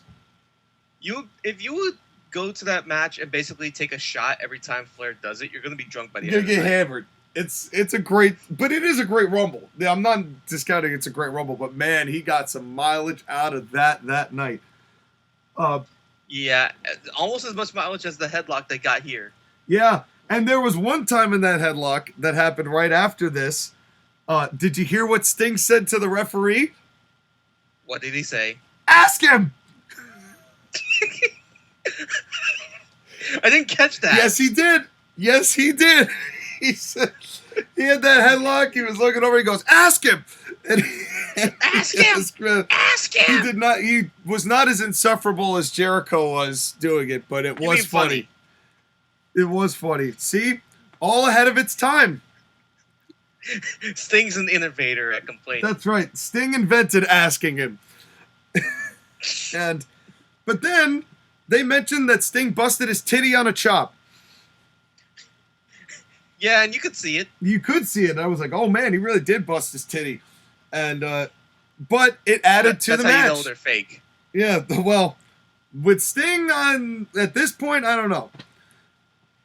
Because the next thing I wrote in my notes was early Sting was jacked AF. Yep. Also, Sting also did bear hug, which is weird. He did it for a while, but in several different positions, and I love bear hugs. It's one of my favorite moves. It was cool to see Sting doing it, but he could only do it on a guy like Ric Flair. Yep. You know. And again, Ric Flair is whining and complaining. Yeah, he did a lot of that. But one of the things I like about Ric in this matchup is that his healing, he was being dirty without necessarily cheating. And that's a very difficult distinction to make sometimes as a heel. But, like, it's little stuff that he was doing, like grinding Sting's head on the top of the ring rope, that I was like, oh, that's good, because it's just dirty tactics, but it's not illegal. It's just nasty. Yeah. It's one of those things where you can win a match, but don't try to make it worse for the guy. Yeah, and Sting was doing... Like, you're trying to intentionally cause pain. Yeah, and that was something that I really appreciated out of this match with Ric. And then I love the inverted atomic drop as the heat spot, and then the way that they came back to that later. It was psychology and callback to the match. Yeah. To the match earlier spots. Honestly, it was real, because in this situation, Sting's going for the 10 punches, and he gets an inverted atomic drop, and Sting goes down, and Flair gets the advantage. Right, because Sting tried the elbow drop Ric Flair into the corner, twice. And Sting hits his elbow on the elbow pad. Yep. And Ric Flair gets the advantage. And now it's Ric Flair's turn to do a bunch of submission shit. Yeah, and then Flair gets Sting on the outside and throws Sting into the barricade. Did you notice how far away the fans were from the barricade? I did. That is how you avoid a lawsuit. Yep. Another thing, too, that Ric Flair does, he pulls his knee pad down so he exposes his knee for knee drops on Sting's forehead. Yep. And then rakes the back with his fingernails. Yeah, again, it's not cheating. It's just being a douche. Right, like grabbing his mouth and pulling it open. Yeah. Again, there are ways to be heels without necessarily cheating that people kind of forget. Oh, yeah, and it's all little subtle stuff. It's the subtleties. That's what makes pro wrestling, is the little subtleties. When somebody's got it, they've got it. But when you're missing it and it's just moves, you really end up missing those little things like that. Yeah, because everyone has to see who can do the best frog splash in tribute to Eddie Guerrero. Yeah, oh God. And let's not get into that. Sting makes his first comeback, and the people are losing their minds. They go banana. Yeah, they went a whole bundle of bananas. Daylight coming, me want to go home. The only thing is that this kind of gave me Hulk Hogan-esque vibe of comeback. I understand. I definitely get that. But unlike Hulk Hogan, this was only 25 minutes into the match. Where with Hulk Hogan, this would have been the end of the match. Brother. Dude, Jack. Yeah, there wouldn't have been the whole second half of this back and forth that happened after this comeback, which was really interesting. You know, the crossbody game was not that great tonight, Sting, but at least this one looked like a struggle when Sting landed it, kind of, on Ric. Kind of. Question mark. Yeah. And it took 25 minutes to get into this match, but it was 25 minutes in that we finally have Ric start working on the legs. Only took that long for Ric Flair to start working a Ric Flair match. And I was like, man, the time has flown by in this match. I was like, wow. Because they were doing time counts the whole time around every 5 minutes. And I was sitting there like, really? It's been 5 minutes? I was like, that's amazing. Yep. And then they start doing these things with the over-the-top rope rule that I'm kind of questioning. Okay, now here's the way I think I understand it. After we had multiple questions about that in Mid-South as well. And so here's my theory. Austin theory.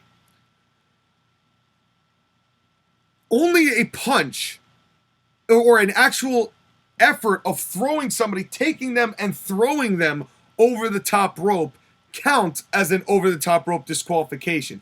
If you hit somebody and through their own backward momentum fly over the top rope, that's not a disqualification.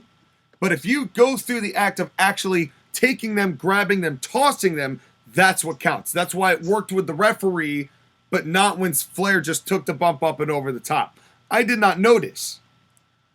But it's kind of like, just to pull a Bill Watts here, it's kind of like in hockey when they have the rule about if a puck is kicked into the goal, it can't be with a kicking motion of any sort. You know, if it grazes off a skate or something and then goes in by accident, then it's a goal.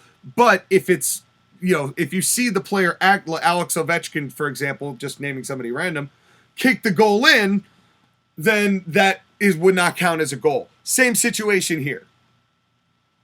Right, and I have to agree with you. That's definitely an interesting thing.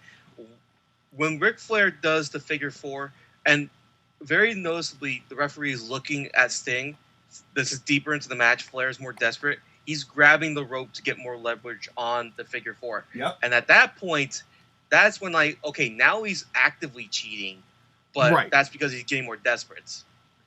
Yeah, because it's like, well, I'm the world's champion. I should have had this guy beaten by now, but Sting has proven to be a much more formidable opponent than I might have originally suspected. My original stuff isn't working so much. And keep in mind that by the time the Flair started grabbing the ropes for that, Sting had already been in the figure four for a solid minute and a half.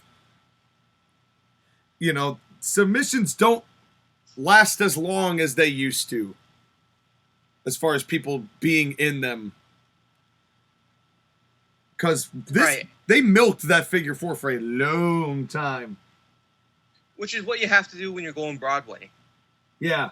And here's the thing. The Sting's power out of the figure four, when he just like started getting up and then beating his chest, oh, the people went nuts for that. It went absolutely nuts. And then they turn it around and Flair starts screaming again. It was one of those things where Sting, even though he's green at this point, he's always been able to get people behind him because when he starts screaming like a madman, he just starts having this wild energy. It's just fun to watch. Charisma.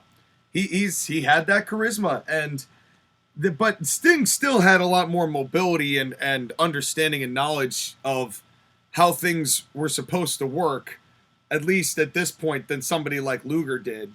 Not to say that Sting was a Bret Hart quality talent in that respect, but he, at least for his part, knew more than, or at least had a better grasp of it muscle memory wise than maybe somebody like Luger. But in any case, that's one of the things, is that's the difference between guys like Luger, Sting, and the Ultimate Warrior, and how long their careers lasted. Remember, Lex Luger, the big thing for him, not even necessarily wrestling, softball. Yep. Love going to softball games. Yep. The Ultimate Warrior didn't last long in wrestling once the initial run ended. Sting, at the very least, had Surfer Sting and Crow Sting and Joker Sting, and he's been around for 3 or 4 decades of wrestling. Yeah. No, Sting definitely got the most mileage out of what he was able to do. And I loved this part of this when the crowd was freaking out when it looked like Flair was going to suplex Sting onto the outside. And even the referee was like, no, you can't do that. And everyone was like, oh my God, he's trying to end his career. And then Sting instead, reverses it. But the crowd reaction, they had them in the palm of their hands 35 minutes into the matchup. And the other thing, too, is that that's a spot that nowadays is just a setup move. It's not a high point. Well, we're at the point where people actually do the suplex to the outside. Instead of just teasing it. Or having it be a hospitalization angle. They'll just put it in as part of the match. And then get up and do more stuff. So, oh, God. But then, we get the top rope. Flair gets up to the top rope again. And his success rate of the top rope in his career is like 0.005%. He did it one time in WWE and got cheered so much for it. Yeah. And he kind of went off the top in this matchup, but this is the point where I noticed Sting threw him. This is when I noticed the celeb judge looked bored, and then Shivani tried to cover it up, going, "Her mouth is open in amazement at what she's seeing." I don't think so. Yeah, I don't think that was it. But then Sting throws Rick, and Rick does his up and over the top bump of the turnbuckle. Well, hold on, they do the ring post. They do the thing where Sting drags Flair through the ring post and then does the legs through the ring post thing. Yeah, which I thought was kind of strange, but at that point, JJ wasn't there to interfere. But again, question mark. But yeah, then there's that weird spot that you were talking about. Yeah, then Rick does the up and over the top, which he's done in another one of those Ric Flair things he's done in every match. But he flipped up and over the top and flipped over and landed on all the judges. It was one of the best Flair bumps one of those best up and over the tops I've ever seen, because it didn't look nearly as, Ric Flair match like, formulaic as a lot of the ones that Flair normally does do.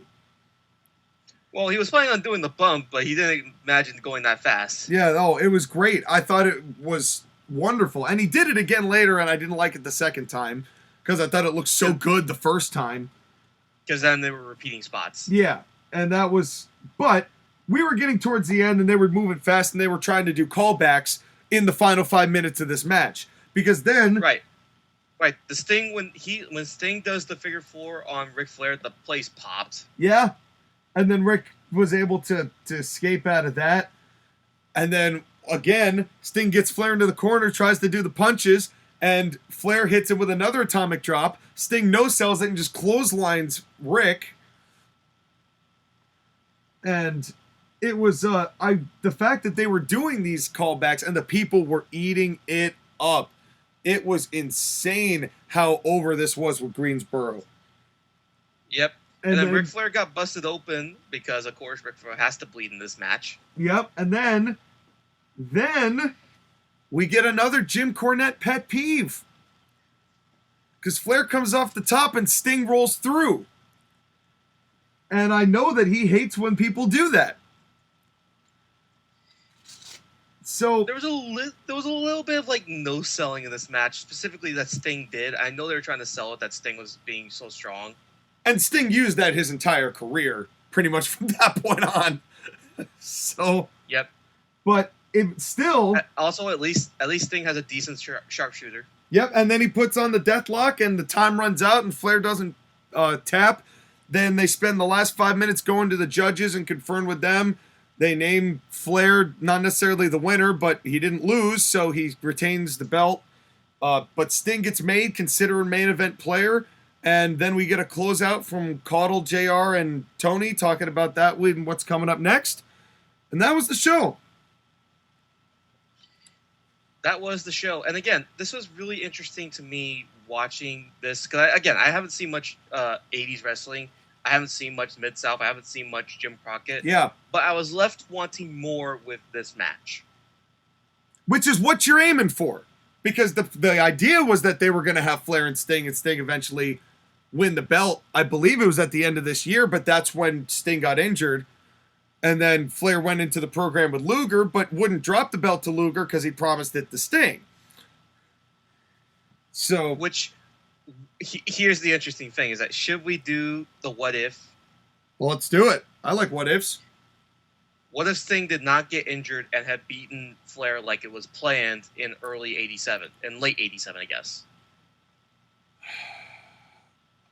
I don't necessarily think it would have changed the trajectory of Sting's career. Oh, other than he would have been more figured in than he already was, but he was already pretty well figured in at that point because of his association with Rick. I think if anything, it just diminishes the career of Lex.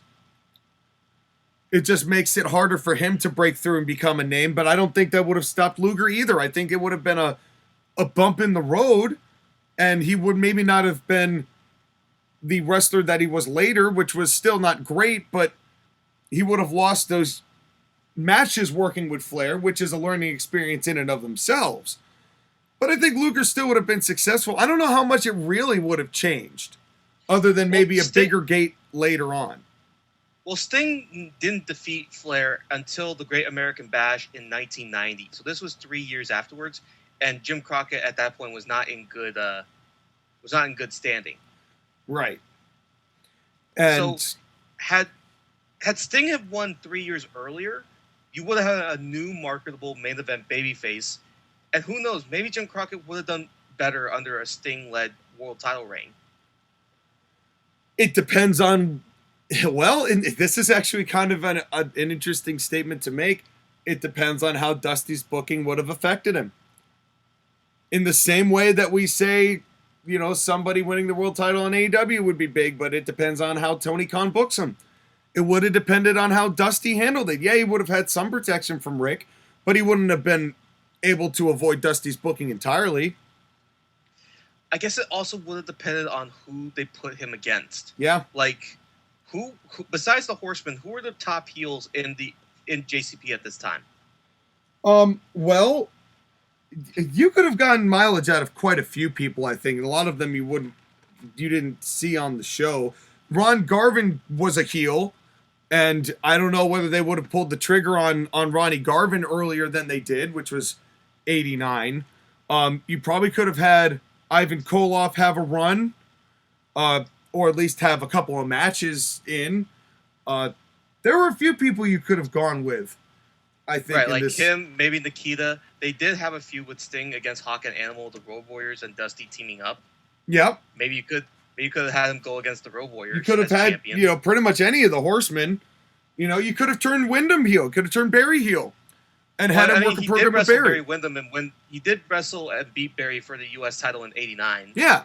So, you know, you could have gone with that, because Barry would have been a great person for Sting to work with during that time. So there were people available, but it's not like the problem is too, it's not like Flair would have kept himself out of the title picture long enough for Sting to have a monstrous run with the belt, I don't think. Right, because the run that he did have with the world title was not that long. Yeah, and I don't think that would have, you know, even if it had happened earlier, I feel like eventually the belt would have had to go back to Rick, even if there was somebody in between to do that, because that was the way that Rick was going to go. And, you know, eventually when Rick took the book, when WCW was over and they had Jim Herd to contend with, you know, and that's when a lot changed. So it's hard to say. It's hard to say, but there's a lot in that what if scenario that I don't think would have changed, but I think things would have happened potentially earlier, and there may have been some side effects here and there as far as what they would be able to tout as their accomplishments going forward. But would it have changed the fact that Turner would have bought Crockett? I don't think so. Maybe Crockett would have survived longer and made a little bit more money if Sting was world champion. Hard to say. Because it could have been one of those situations where Sting wasn't ready. You know? It could have been a Jinder Mahal type run. You're right. That would have been definitely an issue. Like, if Lex Luger couldn't get over at this point, Sting, well. Who knows? The world may never know. But it's time for rankings. So, Sky, here we are at the end of the show. We've got a rate out of 10. It's going to be an interesting one to critique, I think. It is. And it's tough to grade the show because, as you said at the beginning, this was really a one-match show. Yeah. But it was a really damn good match, so I'm not going to... Yes, it was. Our nitpicks aside about certain things that Ric Flair does with his bumps and Sting's greenness, it was a really good match. It's just that there are things that I'm finding out about 80s wrestling that are both interesting and also concerning. Sure. It makes it difficult because this felt more in line with modern wrestling, and I know it's because of Dusty's booking. Yeah. And I know that if Dusty continuing the book was going to be what ended up leading to JCP having to be bought out by Turner. Pretty much, yeah. But that in mind, I still think at least this was short. This was only an hour and 55 minutes. And I'm so glad that it was that short because it didn't need to be a 4-hour pay-per-view like it would be nowadays. Yeah. With that in mind, I give the show a 5. I feel like if there hadn't been as much repeatedness in the matches, I could go up to maybe a 6 or 7. But when you have 3 consecutive matches with managerial interference and or aftermath jumpstart afterbirth, it becomes a problem. Yeah, This was an AEW show in 1988. Really. It was just, I was real surprised by this one. You know, and it goes to show that not even your heroes can have some clunkers if you look at it in the right line of sight. But yeah, having 3 heel miscommunication, making most of your heroes look like jackasses, I did not think was the best choice of booking. You know, when they all factored into the finishes. Dusty's booking really hurt this show, between adding gimmicks that didn't need to be on the match, like the opener with Rotunda and Garvin, to having a Dusty finish be the way that they did, a kind of nonsensical Dusty finish between the Midnight and the Fantastics. Then the unnecessary match with Dusty involved in it. I mean, all of that with the barbed wire. This was Jim Cornette's major critiques of AEW in 1980s. And that's I guess that is a level of concerning, but it also kind of goes to show that the more things change, the more they stay the same. It's just how they're presented. And also the level of talent. Like, I think the biggest difference between this show and the AEW show is that, for the most part, everyone that was on this show is better than the wrestlers nowadays. Oh, yeah. Everybody here is a quality worker. Without a doubt. Everybody here is a real... Well, for the most part. For the most part, even Luger. Even Luger. But even Luger at this point had, you know, for what they did to protect him from being seen and exposed. Because Luger could be like Omos right now. Yeah. And thankfully he's not. But here's the thing. In terms of crowd reaction, if we were going by crowd reaction alone, this was an 8.5 out of 10 show. Because the crowd was just eating this up like birthday cake at the 8-year-olds. It was just shoveling this stuff in and saying, "Yes, Daddy, more." Oh.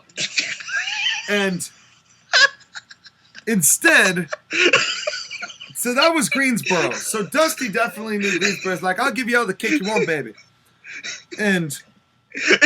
But with that said, I can't necessarily say that I enjoyed this show outside of really Flair and Sting. I mean, there was just so much that hampered these matches rather than help them, and all the quality talent can't stop the booking from being crappy booking. So I gave this a 6.5, just because the talent alone puts this on a handicap, on a level above anything else. But the booking really hurt this show. The booking really hurt this show. But the Broadway match was great, no disputing that. Made Sting as a talent, and for that alone, I'm happy that we reviewed this. I mean, it's really interesting because, again, we get to see why Sting became what he is. Yeah. And how we get to see another one where Sting becomes what he is. Yeah, so you'll have to stay tuned for next month when we do that review. But at this point, we've got a very exciting show next week where Abizzle rejoins the show, and we will talk about the live event in Bridgeport, where there were quite a number of interesting people who showed up, and where The Miz had the best match of the night. Bullshit. I know. Can you believe it? Well, I need to listen to this. Well, you'll be able to listen to this next week on the program, so stay tuned for that. Skylar's going to be hosting. Abizzle's coming back. I'm going to have a breakdown of the entire show because I took notes, because I wanted to come back with the live report for each and every one of you. So we're going to do that next week, and then the week after might be a SummerSlam review, might not be, but you're going to have to just stay tuned to find out. Skylar, your thoughts as we close up the NWA and the Vince McMahon era of pro wrestling and leave it behind us. Old things are dying, new things are being reborn, and maybe we can finally get some decent, sensical matches. We can only hope, but it didn't happen at the show that I was at, but you'll have to wait till next week to hear about that. With that said, it's time to go to our first commercial break. We will see each and every one of you next week. Skylar, anything last to say to the people out there? Make sure if you're having sexual encounters, they are consensual, please. Yes, and please sign No, I can't say sign NDAs and say okay, goodbye. Make sure that they're airtight. You don't even have the money to sign NDAs. Use your own money when you're signing NDAs. That's the moral of this story. I think. Is that the moral of this story, Skylar? The moral of the story is don't be Vince McMahon. And now, Never be Vince McMahon. And now we won't have to worry about that. Let's hope. But we'll find out soon. But until then, we'll be right back.